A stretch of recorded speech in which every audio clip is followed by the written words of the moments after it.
Periodisasi menurut geologis. Periodisasi menurut geologis adalah periodisasi yang melihat tentang perubahan bumi. Jadi periodisasi ini melihat perkembangan sejarahnya dari perkembangan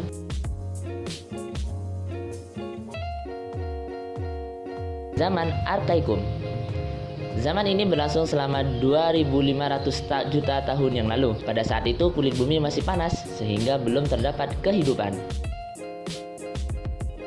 Periode kedua adalah Paleozoikum.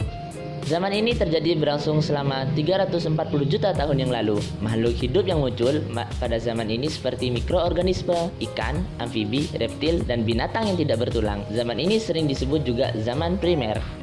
Periode ketiga adalah Mesozoikum. Zaman ini berlangsung kira-kira 140 juta tahun yang lalu. Pada zaman pertengahan ini, jenis reptil mencapai tingkat yang terbesar. Jadi zaman ini dipenuhi oleh reptil-reptil.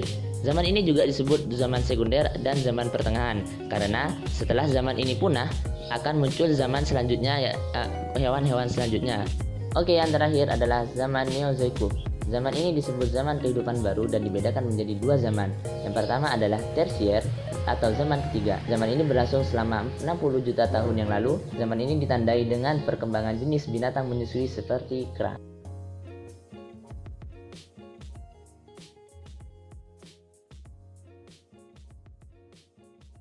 Periode kedua adalah Kuartier atau zaman keempat. Zaman ini ditandai dengan munculnya manusia purba.